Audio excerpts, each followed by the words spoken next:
Que a paz de nosso Senhor Jesus Cristo esteja com você, esteja com a sua família nesse momento. Nós iremos trazer a reflexão do culto da noite no lar e nesse período que estamos atravessando de isolamento social, às vezes nós ficamos um pouco perturbados. Por isso, meus irmãos, eu gostaria de refletir com os irmãos nesta noite sobre o seguinte tema: não fiquemos perturbados, não fiquemos perturbados. Na imagem que eu trago aqui, vocês notam uma pessoa com os olhos arregalados, a boca aberta, punhos cerrados, né? Ou seja, exteriormente demonstrando aquilo que interiormente, na sua mente, no seu coração, ele está atravessando nesse momento. Ou seja, é uma pessoa que está perturbada, aflita com algo que está atravessando. E eu gostaria de trazer uma mensagem na palavra de Deus, mesmo em meio à tribulação que estamos passando, mas uma mensagem que nos console, que nos conforte, que nos dê ânimo, que nos dê esperança para atravessarmos esse período. Por isso, eu gostaria de pensar com os irmãos sobre esse tema. Não fiquemos perturbados. E o texto que eu gostaria de refletir com os irmãos é a segunda carta de Paulo aos Tessalonicenses, capítulo 2, do verso 1 ao 13 e do 13 ao 17. Segunda carta de Paulo aos Tessalonicenses, capítulo número 2, do verso 1 ao 3, e do 13 até o 17. Nós temos refletido nesses dias sobre as cartas de Paulo aos Tessalonicenses. Estamos agora na segunda carta de Paulo aos Tessalonicenses, capítulo de número 2. E assim diz a palavra de Deus. Irmãos, no que diz respeito à vinda de nosso Senhor Jesus Cristo e à nossa reunião com Ele, nós vos exortamos a que não vos demovais de vossa mente com facilidade, nem vos perturbeis, quer por espírito, quer por palavra, quer por epístola, como se procedesse de nós, supondo tenha chegado o dia do Senhor. Então, nesse momento aqui introdutório do capítulo 2, o apóstolo Paulo, ele traz novamente o tema da vinda de nosso Senhor Jesus Cristo. Tema esse que perpassa tanto a primeira carta quanto a segunda. E ele fala aqui então sobre a vinda de Jesus, relacionando a mesma com o nosso encontro com Ele. Ele vai dizer a nossa reunião com Ele. E vai falar o seguinte, que não é para a comunidade tessalônica ficar perturbada como se o dia do Senhor já tivesse chegado. Ou seja, existiam pessoas que diziam que o dia do Senhor já havia ocorrido. Isso lá no século I, dizendo então que o dia do Senhor já chegou. E de certa forma, no tempo presente, existem também alguns mensageiros, pregadores do Apocalipse. E não no sentido de pregadores do Apocalipse por pregarem o que diz o livro do Apocalipse necessariamente. Mas aqui é no sentido de trazerem uma palavra que gera desespero, que gera medo, que gera angústia, que gera perturbação nas casas, nas famílias, nas comunidades e na sociedade. Por isso, penso eu que é pertinente essa exortação do apóstolo Paulo, dizendo para que não venhamos a nos perturbar com esse tipo de discurso. E ele vai explicar por que os tessalonicenses, assim como nós, não devemos nos perturbar com esse tipo de discurso, com essa visão acerca da vinda do nosso Senhor Jesus Cristo. E aí, no verso 13, ele diz: ninguém de nenhum modo vos engane, porque isto não acontecerá, sem que primeiro venha a apostasia e seja revelado o homem da iniquidade, o filho da perdição.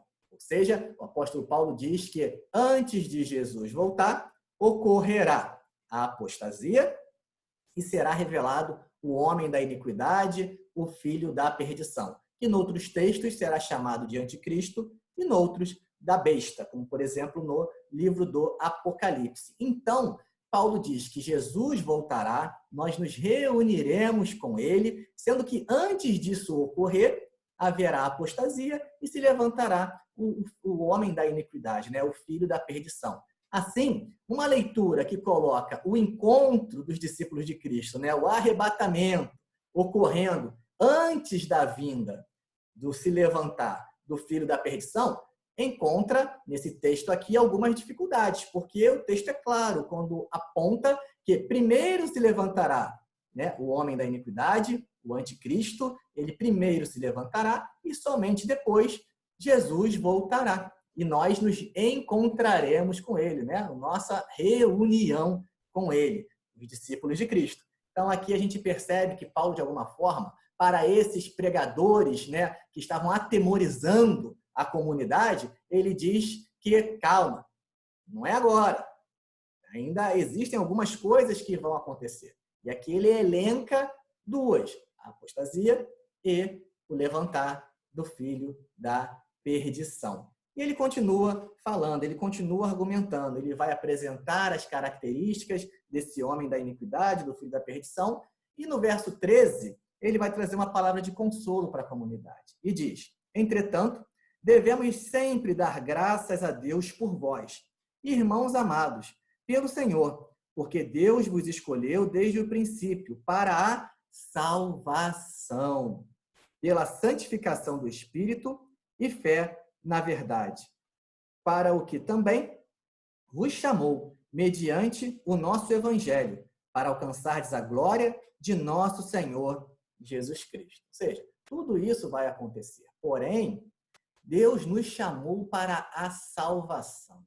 Assim, independente daquilo que está ocorrendo hoje, independente daquilo que estava ocorrendo lá no primeiro século, independente daquilo que ainda vai ocorrer, Deus tem um chamado para mim, para você, um chamado de salvação para as nossas vidas, para a nossa existência. E é isso que Paulo está dizendo aqui, olha só, nós fomos escolhidos desde o princípio.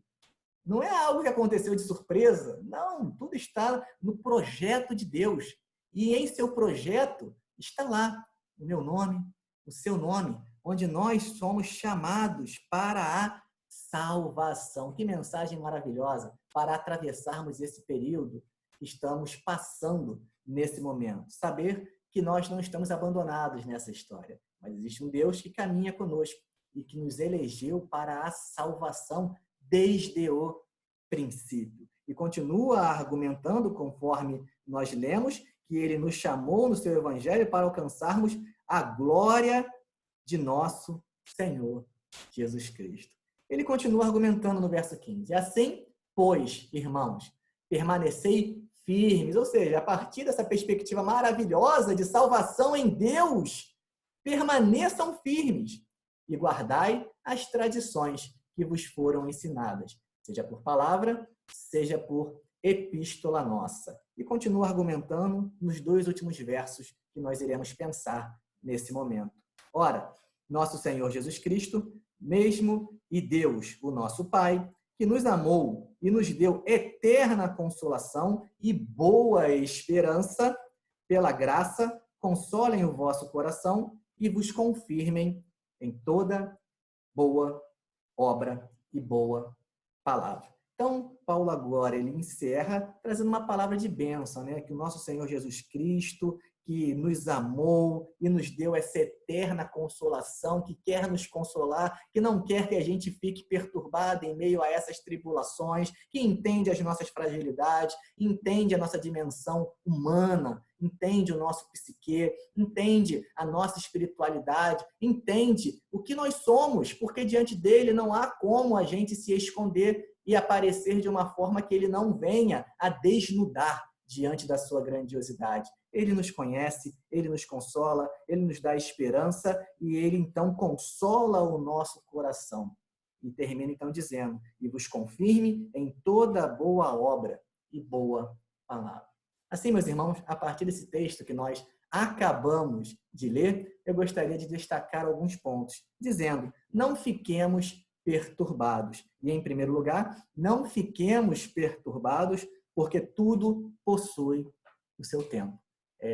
Como diz a palavra do Senhor, existe tempo para rir, tempo para chorar, tempo para plantar e tempo para colher. Tudo possui o seu tempo. E agora estamos atravessando um tempo de isolamento, um tempo onde uma pandemia se estabelece diante da nossa realidade e precisamos, então, atravessar esse período sem nos perturbarmos, entendendo que tudo possui o seu tempo e Deus está no controle da história. E na imagem eu trago aqui numa ampulheta o tempo descendo, duas mãos aqui e uma frase que diz: é preciso saber que tudo tem um tempo certo para acontecer. E o versículo que eu gostaria de colocar para dar base a essa afirmação é o verso número 3, que diz: ninguém de nenhum modo vos engane, porque isto não acontecerá sem que primeiro venha a apostasia e seja revelado o homem da iniquidade,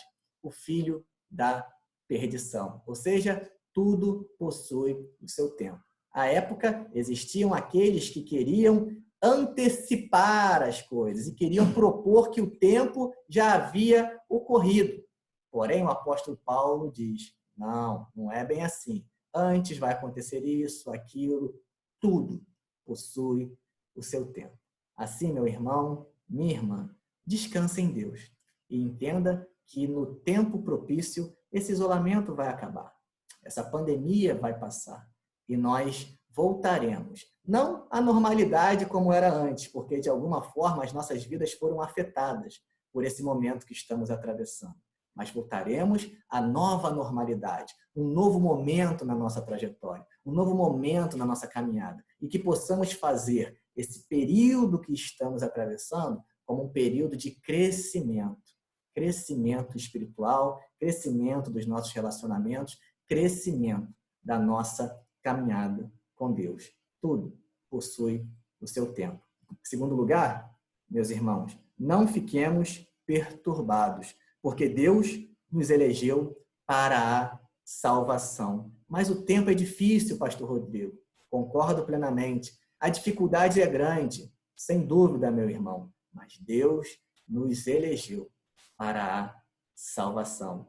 Na imagem você vê uma pessoa se afogando e estendendo as mãos, pedindo ajuda, pedindo socorro, e do alto uma mão descendo para salvar, para resgatar, para ajudá-la naquela adversidade. E é assim que Deus faz com a gente também.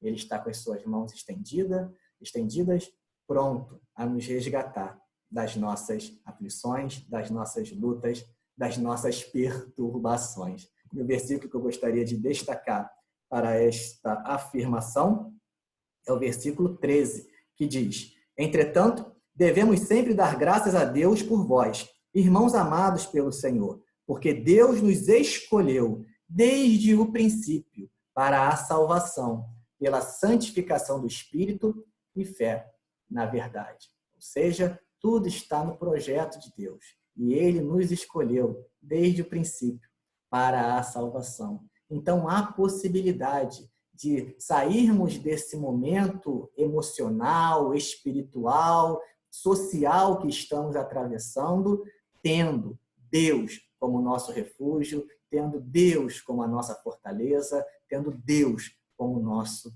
Salvador.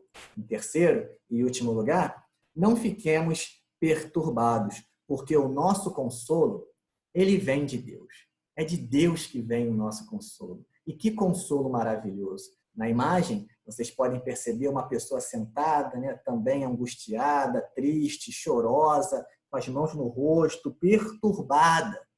Uma imagem ali simbolizando Jesus ao seu lado, colocando as mãos em seu ombro, o amparando, o acolhendo, o consolando, como faz com você, como faz comigo, como faz conosco, em meio às nossas perturbações. E o verso que eu gostaria de destacar para esta afirmação são dois, é o verso 16 e o verso 17, que diz: ora, nosso Senhor Jesus Cristo mesmo, e Deus, o nosso Pai, que nos amou e nos deu eterna consolação e boa esperança pela graça, consolem o vosso coração e vos confirmem em toda boa obra e boa palavra. Então, o texto aponta, né, o apóstolo Paulo dizendo que é Deus quem consola os tessalonicenses, que passavam por lutas, passavam por perseguições, passavam pelas mesmas dificuldades que você e eu, que nós passamos, que eram tão humanos como você e eu, como nós somos, que tinham as suas lutas, as suas dificuldades, as suas fragilidades. Então, o apóstolo Paulo traz uma palavra de bênção para a comunidade, dizendo que esse Deus que nós cremos esteja consolando a cada um deles, consolando o coração, consolando a mente, trazendo paz, trazendo serenidade para cada um deles poderem atravessar as lutas próprias daquela época, assim como traz consolo para que a gente atravesse as lutas próprias de nossa época. Assim, eu concluo a nossa reflexão reafirmando os pontos aqui apresentados. Não fiquemos perturbados. Em primeiro lugar, porque tudo possui o seu tempo. Vai passar esse momento de isolamento, vai passar esse momento de pandemia que estamos atravessando. Não fiquemos perturbados, porque Deus nos elegeu para a salvação. Mas, pastor Rodrigo, está difícil. Mas existe uma palavra de salvação vinda de Deus para a sua vida neste momento. E, por fim, não fiquemos perturbados, porque o nosso consolo, ele vem única e exclusivamente de Deus. E, às vezes, Deus usa pessoas ao seu redor, usa inclusive a internet para trazer uma mensagem. E quem sabe essa mensagem não pode estar sendo um instrumento de Deus para trazer paz e consolo ao seu coração, que quem sabe está perturbado nesse momento. Assim, eu encerro a reflexão dessa noite, dizendo: não fique perturbado, mas busque em Deus refrigério diante das lutas que você estiver atravessando. Que Deus te abençoe.